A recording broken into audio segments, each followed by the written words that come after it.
Thank you, Chair.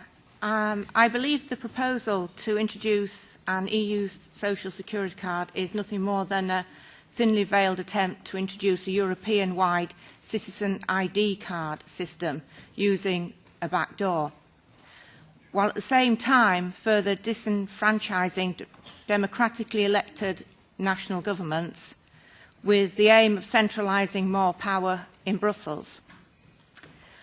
When the Labour government announced their plans to introduce an ID card in the UK, it caused a national outcry, and for a very good reason. The citizens of the UK are concerned about many aspects of this scheme, such as how the vast amount of information collected for the cards will be stored, and how that information will then subsequently be used. Any information relating to these cards will need to be constantly updated to make them effective. And once the system has been established, how much more information will citizens be required to give in the future? Any programme of this type has massive human rights implications, especially when the need for security will require citizens to provide biometric data as a matter of course. Then there is the cost of such a programme. 5 years ago, when the UK ID card programme was cancelled, the project was estimated to, over a period of 10 years, was estimated it would cost about 800 million in order to cover 65 million people. When this figure is extrapolated across 500 million people, we will be looking at over 6 billion. Therefore, any inflationary rise is taken into account, and newer security threats are dealt with. However, it is the collection of the citizens' tax details that is, for me, the most worrying part. It would simply be impossible to run a scheme of this type without a centralised tax and social security policy throughout the EU. I think this scheme is nothing more than further steps towards Mr Juncker's dream of a super European super state slipped through in a flurry of policies aimed at masking the EU's true intent from the electorate. Thank you, Chair. Undeclared work and bogus work claims not only cause huge losses to the UK exchequer in the form of loss of taxation and benefit fraud, but have also been shown to lead to the exploitation of people by unscrupulous businesses and criminals.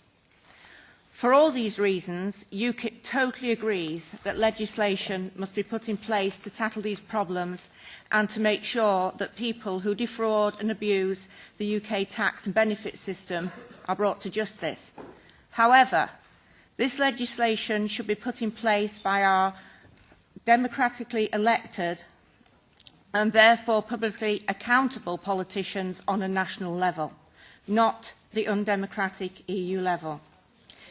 In the main, these problems are caused by the EU's ridiculous open-door policies in the first place, and this proposed legislation does nothing more than highlight how unworkable this policy truly is in practice. If 500 million people didn't have the right to live, work and claim benefits in the UK, and if we controlled our own borders with sensible point-based work permit systems, then we could actually start to tackle bogus and undeclared work through our own parliamentary process, in a controlled way without further EU meddling in our domestic law.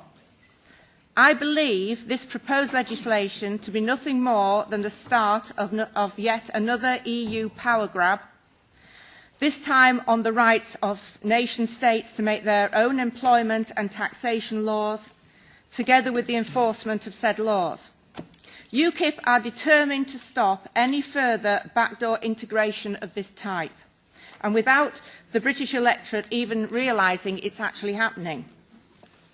I also utterly object to the EU spending €2.1 million of the taxpayers' money on another EU talking shop where delegates can wine and dine themselves at our expense. Are you also out of touch that you haven't noticed the economic situation in many European countries?